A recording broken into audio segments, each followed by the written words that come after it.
عزتمندو پیغمبرانو نکاحونه کړي دي، صحابهو کړي دي، هر نیک سړي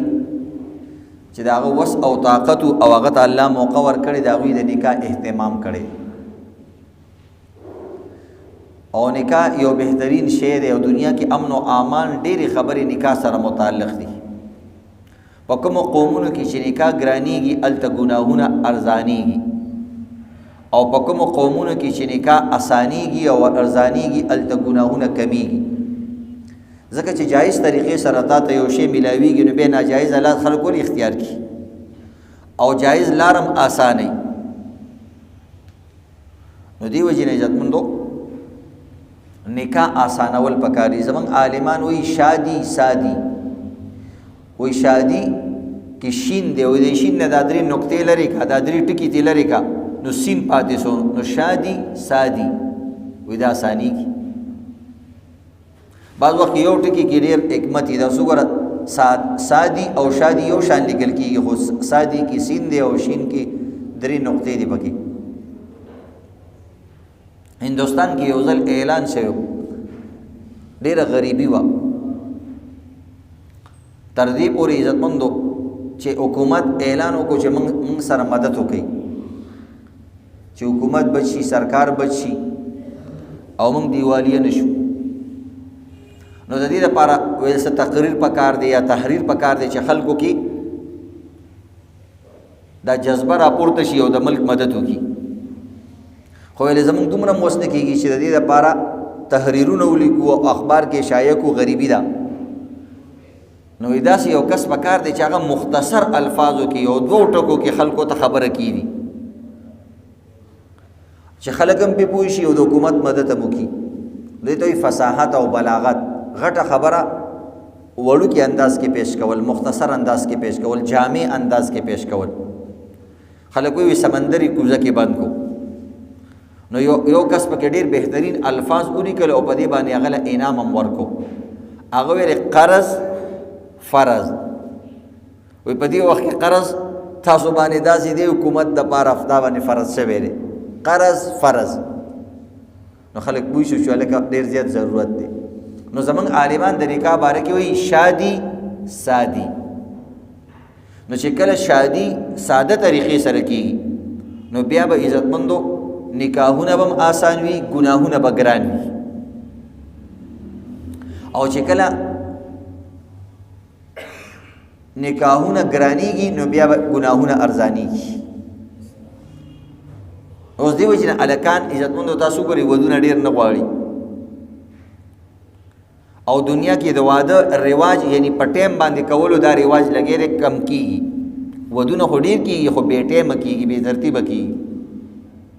بلکې الټه دا یو مزاج جوړ شوی دی. هلکان وایي واده خو غم دی، واده خو لانجه ده. لانجه زمونږ خلک څه ته وایي عزتمندو؟ ذمهوارۍ ته زمونږ خلک لانجې وایي. زمونږ یو الګ لته دکان وباسه وایي مړه دا خو لانجه ده، خپل دکان څوک سنبالي؟ ګوره رزق اډوله ورکې او د کمای یو ځای ورته حواله کې، وایي مړه دا خو لانجې دي، دا د دې وخت نه دی. ذمہوار انسان ګناهونه کم کوي، دا یاد لري. دا سړی چې مشر کېږي د ده ګناهونه کمیږي. ولې کمیږي؟ ځکه د باندې ذمہواري راځي. شریعت د باندې ذمہواري کې غوښتي چې شریعت په اندازه باندې چلیږي، ګناهونه په خپله کمیږي. شریعت وایي الګ چې ځوان شو د باندې ذمہواري د نکاح واچوه، یا د باندې ذمہواري د کاروبار واچوه، یا د باندې ذمہواري د علم د مدرسې د عمل د دې څیزونو واچوه. نو ذمہوار انسان سوچونه ډېر نه کوي، اخوا دې خوا ډېر نه ګرځي. نو په خپله باندې عزتمندو ډېرو کارونو ته دا فارغ نه وي. او کوم انسان باندې چې ذمہواري نه وي نو بس دا بیا هر څه ته د زړه کېږي، د زړه هوا کوي. تو ګوره یو انسان چې ستړی ستومان یې کور ته لاړ شي او کاروبار یې کړی، یو سړي سبق یاد کړی، نو که ملګري ورته یار چکر لزو، یار زما طبیعت ټیک نه دی زه آرام کوم. او آرام انسان ته څومره آرام رسوي.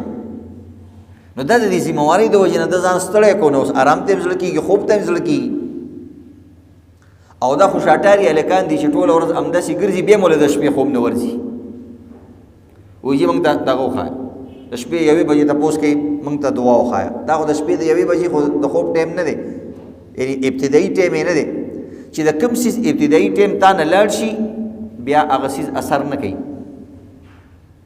تاسو ګورئ د روټۍ چې کله ابتدایي ټایم شروع شي د روټۍ ته د انسان زړه کېږي، چې کله هغه ټایم ختم شي بیا د بلې روټۍ انتظار کوي، بیا د ماښام روټۍ انتظار کوي، بیا قصه ختمه شي.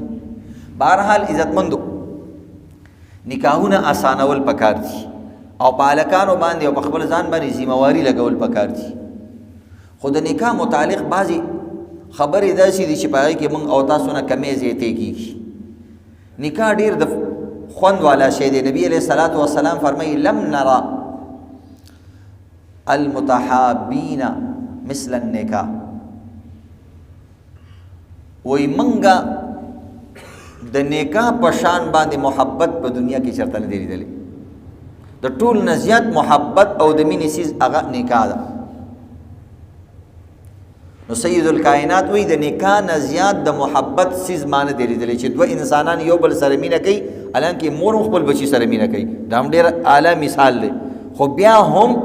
نبی علیہ السلام د نکاح مثال ورکړی. څه وخت کې مور هېره شي، بوډاګانو نه مشران نه ټول مور میندې هېرې دي او ښځه عزتمندو ټولو ته یادوي. تاسو یقین کې ما ډېر باباګان ډېر بوډاګان ولیدل چې هغوی ډېر تندرسته وو، خو چې ښځه یې مړه شوه د هغې نه پس زر د هغه حالات خراب شي او د دنیا نه لاړ شي، یا بیمار شي یا ختم شي. ځکه دې کې مینه محبت د انسان زړه پرې راټولي. خو زمونږ ښځې یو ځایتی کوي. اکثر عزتمندو نبی علیہ الصلوۃ والسلام فرمایي، بخاری شریف حدیث دی، وایي ما جهنم کې ښځې زیاتې ولیدلې. دا بیان خو ښځو ته کول پکاري. خو بهرحال موږ سره د ښځې په نوم باندې خور شته، موږ سره د ښځې په نوم باندې لور شته. نو که موږ دا خبره په هغوی باندې اپلای کړو او هغوی باندې خواري وکړو، نو یو بل کور ته به ښایسته ښځه او با عمله ښځه میلو شي. ځکه هر سړی دا غواړي چې ما ته د ښه انګور میلو شي، هر سړی دا غواړي او هر ښځه دا غواړي چې ما ته د ښه زوم میلو شي. دا هر سړی غواړي، وایي زما کور ته داسې ښه جینۍ راشي. خو یو انسان هم سوچ نه کوي چې زما لور او زما زوی ښه دی که نه دی. ځکه که ته د خپل زوی صحیح تربیت وکړو نو هر یو کور ته به صحیح انګور او صحیح زوم میلو شي. ځکه چې ته زوی له نکاح کې نو ستا دا زوی د بل کور زوم شو، او چې ته لور بل کور کې ورکې نو دا د بل کور انګور شوه. نو چې هر سړی دا سوچ وکړي نو دا هر سړي ته به ښه انګور او ښه زوم میلو شي. خو د دې ابتدا د کوم ځای نه کېږي؟ ښه زوی پیدا کول او ښه لور پیدا کول. نو دې وخت کې موږ سوچ نه کوو، موږ دا نازولی دی او بچې چې څه دې خوښ یې هغه کوه، چې پلار دې تر څو پورې ژوندی مزې کوه. نو دا لږی تر هغه غلط تربیت کې صحیح بچې پیدا کا، صحیح لور پیدا کا، نو بل ته به صحیح انګور او صحیح زوم میلو شي. هغه به په خپل بچي باندې ښه خواري وکړي، نو تا ته به ښه زوم او ښه انګور میلو شي. نو ښځې عزتمندو اکثر ناشکره وي.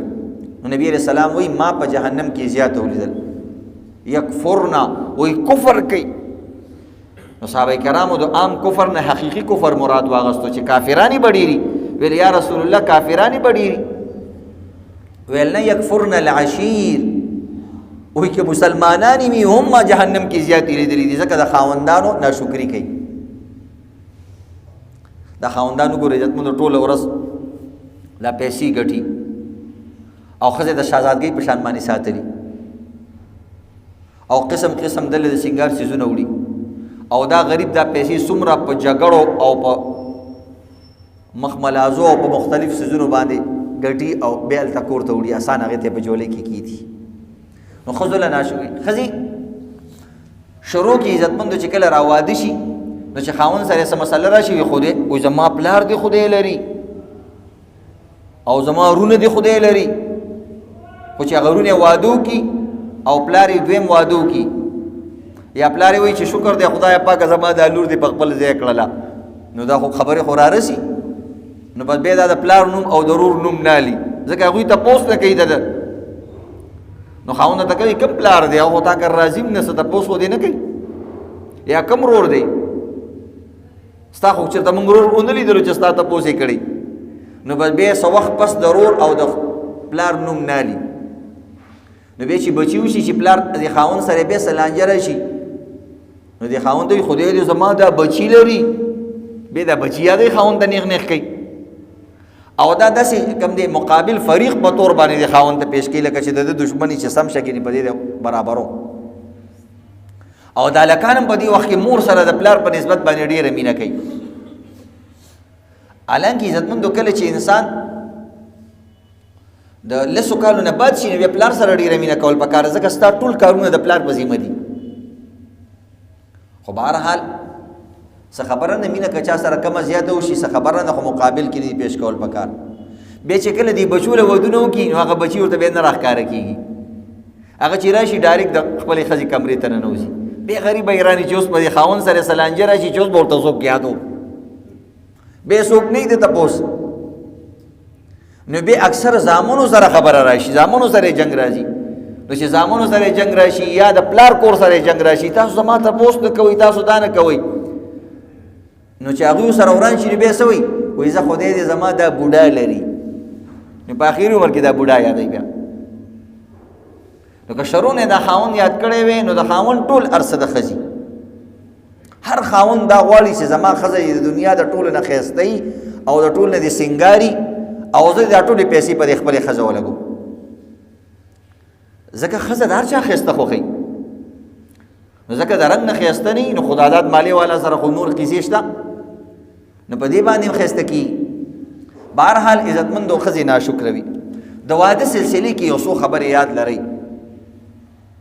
ودونه اوس ولې ګران شوي دي ځکه موږ د سردار دو جهان په یو حدیث عمل نه کوو نبی علیه الصلاة والسلام وایي د ټولو نه بهترینه او عظیمه نکاح او ولیمه او واده کم یو دی نو نبی علیه الصلاة والسلام فرمایي اعظم النکاح وی ایسره مؤونة د ټولو نه زیات د برکت والا نکاح وی هغه ده چې هغې کې اخراجات کم وي اخراجات کم وي ټول کار عزتمندو د پیسو نه د اخراجاتو نه خرابېږي زمونږ پښتنو علاقو کې بعضې علاقې داسې دي عزتمندو هلته د 30-35 سال نه مخکې نکاح نه کوي نو چې 30-35 سال کې نکاح وکړي نو 50 سال کې ایله د بچې ګزاره حالي یا کالج کې سبق وي یا دلته سبق وي نو د دې مطلب دا دی ټول عمر به ته د بچو او د نوسو خادمي کې او نوکري به کې ټول عمر به همدې پسې ګرځي ځکه مخکې بچو تربیت کولی تعلیم تربیت نو ټول عمر به ته دا کې نو داسې عمر کې واده وکړه چې ستا بچي خو هم ستا خدمت وکړي چې دکان کې د زامن لګي ستا په مخ کې پیسې ګټي او په ټایم خرج کوي په خپلو بچو هم خرج کوي نو واده عزتمندو په ټایم باندې کول پکار دي او ډېر نکاحونه هغه د خرچو د وجې نه خرابېږي پښتون ته دې بچي له ولې واده نه کوي وایي بلکل یې وله کوم نو یې کله به یې کوې وایي هېڅ پته نه لګي ولې وایي زما د میخې وس نه کېږي وایي ما د خلکو نه ډېر روټۍ والي دي دا اصل خبره پکې دی دا هر خیرات کې د ټول نه مخکې صف کې ناستي په ټایم باندې ځي 2 غنټې روټۍ ته انتظار کوي نو بیا غریب شرمېږي چې خپل زوی له واده کوي او چا له څه نه کوي نو ولې ځان نه داسې خیرات خور جوړ کړی چې بیا شرمېږي سبا او اوس دې نه کېږي خو عزتمندو داسې خبره نه ده ځکه چې تا له چا دعوت درکو نو هغه د خپل وس مطابق پړه دی ته د خپل وس مطابق پړې من او تاسو اسی یو خبره ځان ته مخې ته زه شرمېږم چې اوس صرف ساده وریجې پخې کړم شرمېږه بلکل دې کې څه خبره چې څوک تا پورې خاندي هغه انتهایي بې غیرته کس دی چې ستا غریبۍ پورې خاندي ده به یا غریبي نه لیدلي یا زمونږ د پښتنو خبره چې د اوچې کونې مست دی او یا متکبر انسان دی او د داسې انسان پروا مه کوه هغه قلارې تا پورې خاندي داسې په دنیا کې څوک دی چې هغه پسې چا خبرې نه کړي چا ته څوک داسې کس یاد دی د ټولو نه بهترین انسان سردار دو جهان تیر شوی د ټولو نه زیاتې خبرې هغه پسې شوي د ټولو نه زیات الله دی د الله نه خبره څوک نشته که نه نو په الله پسې څومره خبرې شوي دي مشرکینو به ویل وایي دا فرشتې د الله لوریانې دي عیسایانو به ویل چې عیسی د الله زوی دی او یهودیان وایي عزیر د الله زوی دی وایي د قیامت پر ورځ به الله ګیله وکړي چې ګوره تاسو ما ته کنځلې کړي دي او یا الله مون خو ارسه کړی دي خو تا خو مون کنځلي خو نه دي کړی وای دا کنځلي نه دي ما کوم ځای کې واده کړو بچي مې کوم ځای کې راوړو بغیر واده نه بچي نو بغیر واده نه چې چا بچي وشي خو خلک هغه ته بد وایي کنه دا خو بده خبره ده کنه وای ما کوم ځای کې واده کړو او ما ته د واده څه ضرورت و تاسو یې د بچي دي دا کنځلي دي کړه خو صوفیانه کنځلي م کولی نو بهرحال عزتمندو په دې رواجونو باندې خپل بچو ودونه من مرسته کوي نبی علیه الصلاۃ والسلام یو حدیث کې فرمایي چې د کم مور او پلار د وجې نه د کم بچي واده رسته شو یعنی دا پکې رکاوټ یو خدای د عذر د وجې نه رشته نه ملاویږي یا مثلا د ماشوم عمر کم دی پلار ورته بچي لږ صبر وکړه هغه ځان له خبرې اعذارونه علاوه چې د کم مور او پلار د وجې نه د کم الک جنۍ واده رسته شو او دا مور او پلار پکې رکاوټ نو دا الک او جنۍ چې څومره ګناهونه کوي په دې کې دا مور او پلار سره پوره شریک دي او تاسو ته پته ده نن سباني الکان څومره وران کارونه کوي اوس سوچو کته به سیده ساده سړی تبلیغ کې به دې وخت لګولی حج عمره به دې کړی پردی خور مور ته برکت نه کتري او د قیامت پر چې عمل نامه را کولاو کې هغه کې به ډېر روان فلمونه او ډرامې او کیسې لګولي نو بنده بدل شي بالفرض الله ته چې الله دا خو زما عمل نامه نه ده دا به چېرته بل سیدا خاني یا د بل میرا جاني یا د بل عمران خاني زه خو نیمه ده دا خو ماته څه غلطه شان ښکاري هغه وایي نه دا دې بچي کړي دي چې الله بچي مې کړي نو زمونږ پکې څه کار دی هغه خو زه ته خبر هم نه وایي نه ستا د وجې نه د نکاح وروسته شوی وه یو خدا دی یو انسان بچی ته وایي زه تاله نکاح کوم او بچی ګناه کوي نو لا تزر وازره وزر اخرى د بل په ګناه باندې الله څوک نه نیسي خو دلته چونکې دا ګناه ستا د وجې نه شوې ده ځکه پې ته الله نیسي کې نور د قرآن اصول دی الله پلار په بچی نه نیسي چې دا پکې رکاوټ نه وي او دای سبب نه وي الله هر چا سره ځان له حساب کتاب دی لا تزر وازره وزر اخرى الله وایي زه د یو بوج په بل باندې نه شو خو چې کله دا بوج ته تا ور په سر کړی دی نو بس بیا خو به ورسره اوچتې که نه دا ستا د وجې نه دی نو د دې وجې نه عزتمندو د ډېرو مهرونو د وجې نه نکاح پاتې شي یو نقصان دا دی عزتمندو خلک زیات مهر مقرروي زیات مهر عزتمندو ورکول جایز عمل نه که د انسان وس وي یو ښځه ته په سرو کې او تعالی ورای ولا کور ته هېڅ نه خو چې تا سره خو د سرو خزاني وي که نه اوس خوار پاړه کې او کمزورې او د پولۍ پړق ته په خپله ناستې او لګې عزتمندو مهر غټ تړي صرف د دې وجې نه چې دلته اعلان وشي چې زما نوم غټ یاد شي نو ځان هم دې تباه کو بچې هم دې تباه کو بیا به د هغې مهر مطابق جینۍ هم ګورې بیا هغه جینۍ په کور کې کار نه کوي هغسې خادم به وله ګورې نو ډېرې لانجو باندې ځان ماړه وي عزتمندو خپل بچي ته ګوري خپل وس او طاقت ته ګوري شریعت وایي کف او برابرۍ کې نکاح کوي کف برابري خپل صادر سره خپې غځوه دا پښتنو متلونه هسې چا نه کړي دا هم دې قرآن او حدیث ته کتل شوي او تجرباتو ته یو خبره خلکو کړي نو د دې وجې نه عزتمندو په وړو خبرو باندې د هلکانو نکاحونه مه رسته کوئ هلک چې څه قسمه ګوري څیزونه ګوري هغه بیا ستا عملنامه کې د قیامت پر ورځ لیکلي نو په خپله به جنت ته روانې خو د هغې د وجې نه به واپس را تاو شي نو مهرونه زیات مه لیکئ یو روایت کې راځي چې کم انسان مهر ښځې ته ولیکلو او ویې منو او اوس هم کېږي د مهر د ورکولو خو چونکې دومره زیات دی د هغې د وجې نه ورکوي چې زما ښځه په دې څه کوي او دا نشم ورکولی او دا خو مې هسې لیکلی و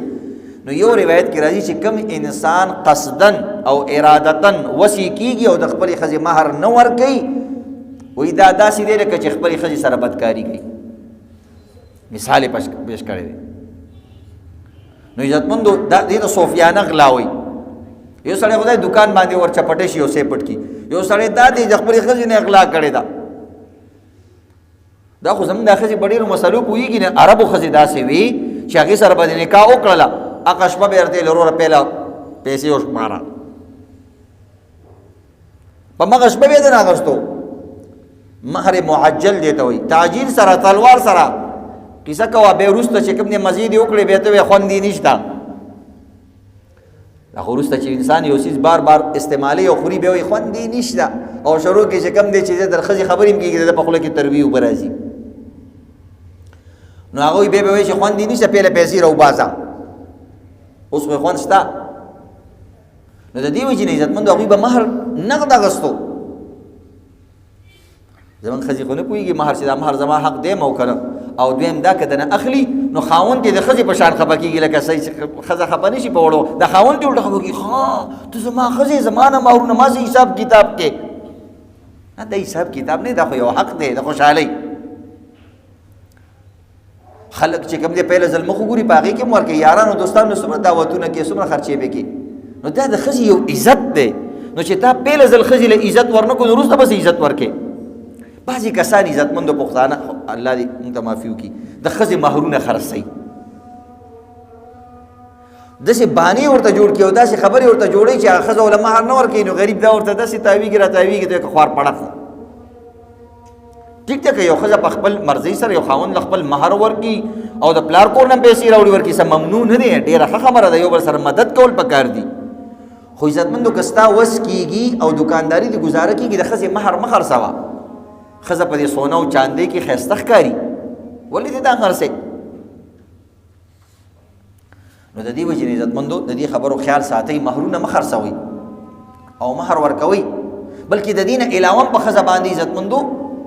خیال ساتئ بعضې کسان عزتمندو په یارانو دوستانو پیسې لګوي په خپله ښځه پیسې نه لګوي زه دې مومندو ته تللی نو هلته په ښځو باندې بعضې کسان کارونه کوي بیان مې اوس تېر کال نو مومندانو له الله خپل یو حسن ورکړی دی پښتنو له خپل الله یو حسن ورکړی خو هلته ښځې تکې توري غریبانه او کمزوري کمې پټو کې چې کارونه کوي نو ما ډېر سخت خبرې هغوی ته وکړلې مالې په دې باندې خرچې کوئ او دې له چې کوم دی سینګار کوئ او دې باندې دا دومره زیات کارونه په دې ښځو باندې مه کوئ د کور پخلي اخلي دا څیزونه د کور سره تړلي خبرې دا دې ښځه کوي خو بار د پټو کارونه په ښځو باندې مه کوئ غریبه خو تا لا دوبادو ویسته په خپله زندګۍ پوه نه شي چې سري بیا هم دا کسان دا شیخان او دا کسان یاره زما ښځه بدرنګه ده نو هغه ټول نور ته کار کوي نو بدرنګېږي به نه او هغه ټول یو ښځه کار وکړي نو هغې باندې خولي هم راځي هغې نه به بدبو هم ځي دا ټولې مسلې هغې سره تړي بیا د پټو کار بیل کوي کور کې پخلی بیل کوي نو هغه غریبه په کم ټایم کې تا ته سینګار وکړي نو ښځې له د دې لپاره ټایم ورکوي بېله یو سینګار میز وله والی یو شیشه وله والی او دلته خدادات مالۍ نه وله ښایسته چې کوم دی یو د میک اپ سیټ والی نو بیا به د سترګې مړي د پردو ښځو ته نه ګوري کوم سړی چې په خپل ښځه خرچه نه کوي د سینګار نو د نیت کې کوټي فرقي دی بس پرېږده مړه دونه خرچې پې څه کې تیارې بازار کې ملاوي هغې ته ګوره ای باندې خرچه نه راځي بل چا پې خرچې کړي نو دا غلطه طریقه دی عزتمندو د ښځې نه خوند والی د خپلې بیبیانو نه خوند والی نبي اسلام یې دومره د محبت څیز ما نه دی لیدلی او زما یو څو څیزونه په دنیا کې خوښ دي عطر خوشبو مې خوښه ده بیبیانې مې خوښې دي مونځ مې خوښ دی دا څیزونه زما ډېر خوښ دي ګوره یو طرف د عبادت یاد کړی بل طرف ته ښځه یاده کړې زمونږ خلک د ښځو په خوند پوه نه شي بل خپل ځان هم کله نه کله سینګار کوئ کله نه کله بریتونو ته صفا کوئ ګیره یو لیول سره برابروئ شري لیول سره او دغه رنګ عزتمندو ښه صابون باندې لامبئ ښه عطر لګوئ د جمعې په ورځ باندې بعض عالمان وی غسل کول فرض دي او بعض عالمان وی چې سنت طریقه ده ځکه ځان به سینګار کې الله رب وایي خذوا زینتکم عند کل مسجد بنده زما جومات ته چې راځي لږ ځان خو ښایسته که کنه موږ بېکاره چپړ اچوو چې جومات ته ځو او که چېرته واده له ځو څوک ورته جامې بدلې که ښځه ورته وایي جومات ته ځي وایي زه چې مونځ نه راشم بیا بدلې کړم مونځ ته موږ نه کوو موږ الله ته ځان نه ښایسته کوو بهرحال دا د نکاح متعلق خبرې دي عزتمندو یو بله خبره ده یو د الکانو کمزوري ده د نکاح متعلق یو د پلارانو کمزوري ده یو دا دی د الک نه د سره تپوس نه کوي چې دا جینۍ د خوښه ده که نه د جینۍ نه سره تپوس کوي چې هلکه دا بوتل شاه دې خوښ دی که نه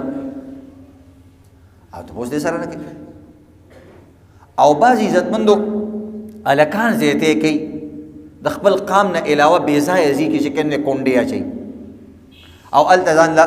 نوي نوي رشتې برابروي. او د دې یو وجه د عزتمندو دا ولې موږ چې کوم د جاینټ فیملیانو کې اوسېږو که نه دې کې یو غلطي کوو. کوم څیز چې انسان ته ډېر ښکاري که نه د هغې ښایست د سترګو نه ختمېږي. کوم څیز چې ډېر نه ښکاري انسان کې دا کار دی دا ګورمه دا څه دي دا څه دي.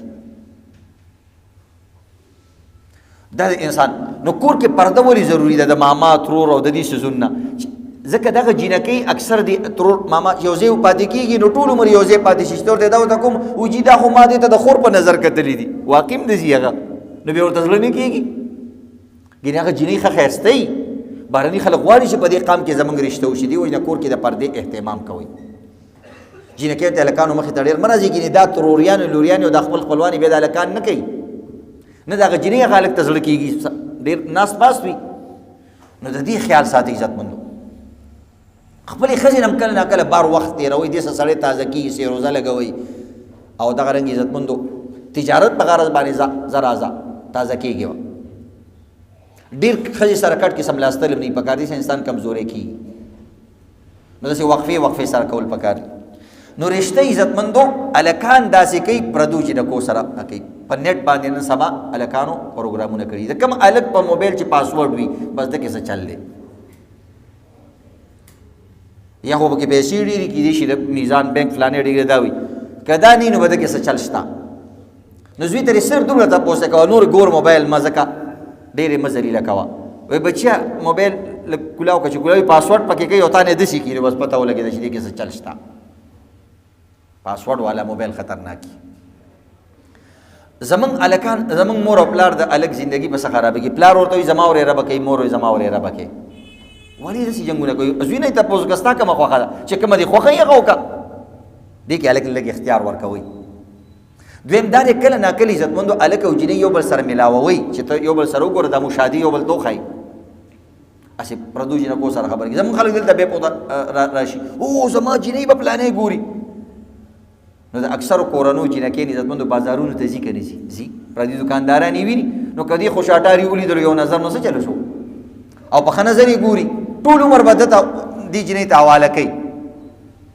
خو بعضې هلکان پکې هسې خوا دې خوا کوي. خو د فیسبوک په تصویر باندې چېرته دوکه نه شي وایي سړی دومره ښایسته هم نه وي لکه د فیسبوک تصویر کې دومره ښایسته څوک نه وي لکه د فیسبوک تصویر او دومره بدرنګ هم نه وي لکه د شناختي کارت په تصویر کې. هغې کې بوتل شان هغوی داسې زر والي داسې عجیبه شان پکې ښکاري کېږي بیا خپل شناختي کارتونه چیک کوي. دا عزتمندو داسې نو هلکان هم زیاتې کوي مور او پلار هم زیاتې کوي. هلکان بار ټانکې اچوي او کونډې اچوي. یو سړي چېرته د بار ملک جینۍ سره کونډه اچولې وه هغه چې راغله هغه ډېره بوډۍ وختله سړی ډېر خفه وویله چې داسې فیسبوک کې خو بل شان دا خو بل شان ده بیا ورته یې خفه کېږم ډېر لرې نه راغلی خو دې نیکه له به دې وکړو او نیکه ډېر خوشحاله شو بګیرې لاس راکړو چې هلکه دا خو نو داسې نه دي کول پکار. فیسبوک او دې څیزونو باندې مه دوکه کېږئ. دا یاد لرئ عزتمندو د پردۍ جینۍ آواز چې څنګه هغه په ټلیفون ښایسته لګي. دې وجې نه الله قرآن کې وایي چې تاسو کله سړي کور کې نه او دروازې له لاړ شئ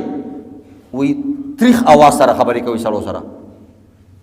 ګینې دا هلکان وایي چلولیاني د پښتو خبره مختو کې موږ آرامیان وایو د دې معافي چلولیاني وایي د دوی زړه کې جینۍ ته غلط خیال راځي.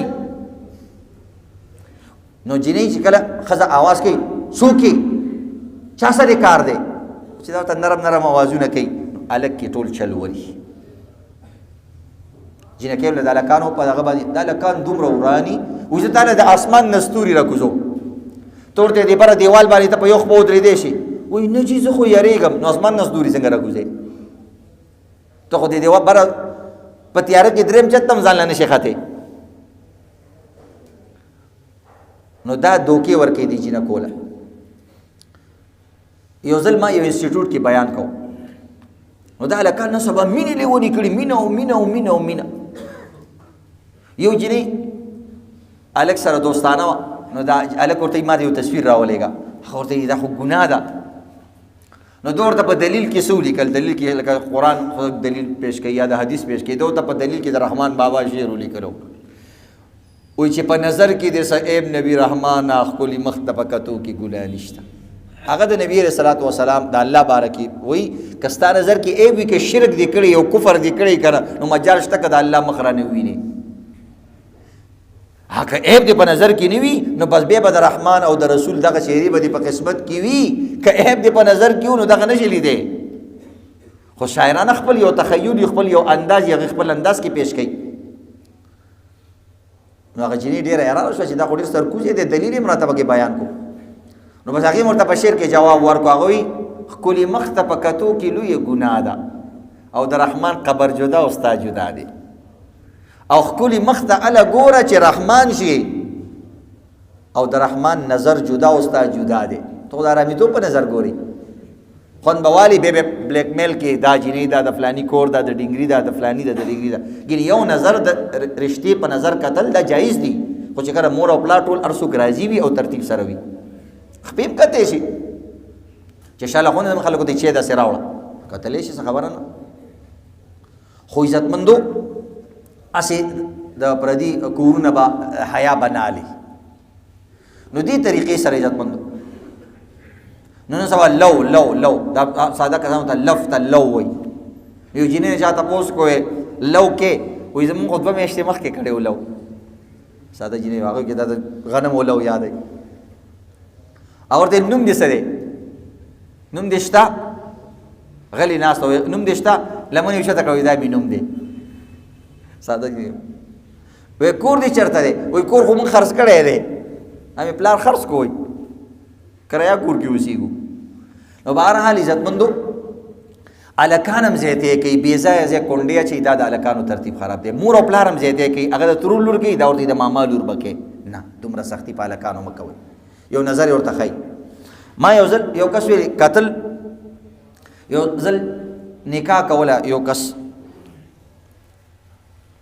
ما ورته لرور نه تپوس کړی وایي نه خو مولوي صاحب د هغه دې کارونو کې کار نه لري، دا مولیان خلک در سره د اجراګانو نه هم کم ګڼي. وایي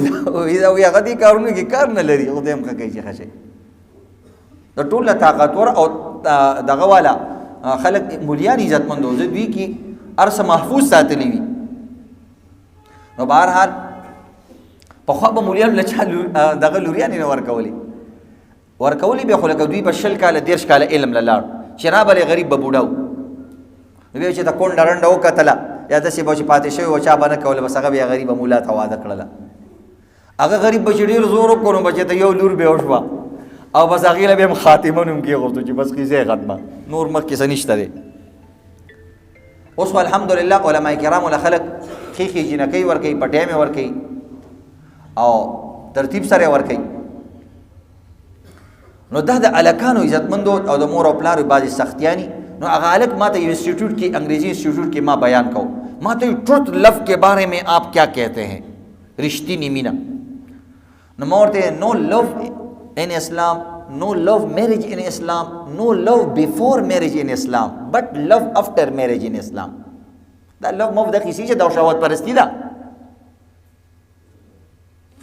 نو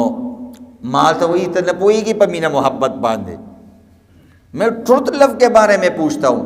سړی کېناستو نو پرېغوسته مې نه، ما ټروتھ لو د مور دی، د پلار دی، د رور دی. یو هلک یو جینۍ سره مینه کوي، سپین ږیری پلار ته وایي بچه زما دې سپینې ږیرې ته وګوره، ما تا سره ډېره خواري کړې، تا له مې پټي خرڅ کړي، دوکانونه مې خرڅ کړي، ګرمۍ سردۍ کې مې کاروبارونه کړي دي، د دې ورځ دپاره چې زما زوی به زما خبره مني او دا به فرمان برداري. ولې داسې کې دا مینه نه ده؟ ته په دې انور کې لږ ودرېږه. او عزتمندو د مور نه ده، مور ته وایي بچه ما تاله ډېر خښتګونه اینځلي دي، پرتوګ کې به دې غول کول، د نه یې شوې هغه شپې او په بستره به دې متیازې وکړې او زه به په هغه لمده سملاستم، ته به مې په اوچه سملولې. هغه ورځ یې د نه یې شوې، تاله به مې چې غوښه پخ شوې وه پوټي به مې تاله درکړه، موږ به ښوروا پورې ټماټرو چټنۍ پورې روټۍ وخوړله. دا ورځ یې د هېرې شوې. ته به چې بیمار وې بچیه موږ به د سره بیمارانو او ټوله شپه هم تا ته روڼوله. نن ته وې زر ته هم د دې جینۍ نه قلار شه، جینۍ ته د دې هلک نه قلار شه، او ته مور یې ځان له واده کې که ما له واده کې.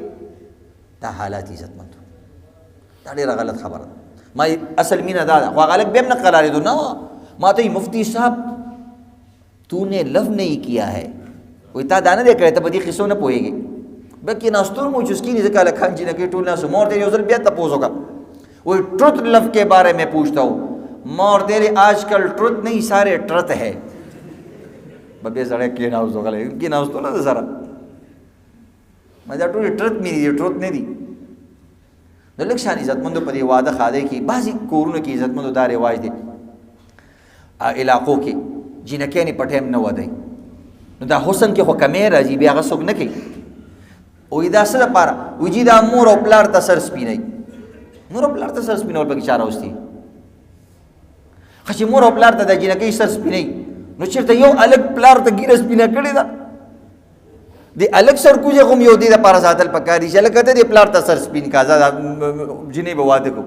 دا یو الګ خپل پلار ته سر سپینوي او دا الکان د ټول عمر د خپلو خویندو نه خدمتونه اخلي الکم غلی ناست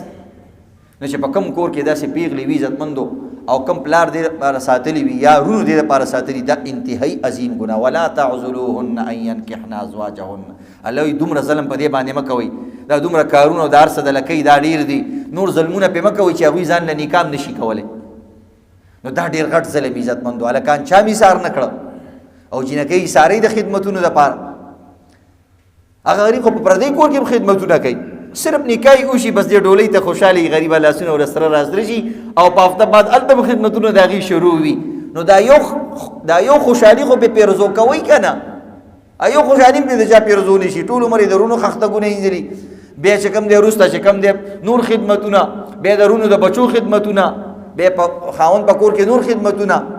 هغه یو خوشحالي پې د چا پیرزو نه شي صحیح طریقې سره نو د جینکۍ په وادو باندې ډېر اهتمام کوئ هغه له ډېر سامان کوئ ډېره خوشحالي کوئ او تپوس یې کله ناکله وایي چې دا فلانې د خوښ دی که نه اکثر هلکان بې جینکو کې ډېر اخوا دېخوا کوي نو هلکه ته ځان ته داسې شیشه ولګوه ځان ته هم ګوره که نه وایي ښایسته جینۍ مې پکار ده د خپل هغه مطابق کول پکار دي وایي د چین ښاپېرۍ به رالکې او ته څوک یې ته خو د چین ښاپېره کې نو په خپله ښاپېره کې غواړې ښاپېرۍ نو ځان سره برابرۍ هر څه ته کتل پکار دي د خپلو ښځو ناشکري مه کوئ او نن سبا خو ورته ویل قصه اسانه ده که چا ښځه لږ بدرنګه وي نو دلته بلکل د میک اپ مشینونه دي بس هغه طریقې سره هغه استعمالوئ ګزاره چلوئ او خپل وخت تېروئ الله دې عمل کولو توفیق راکړي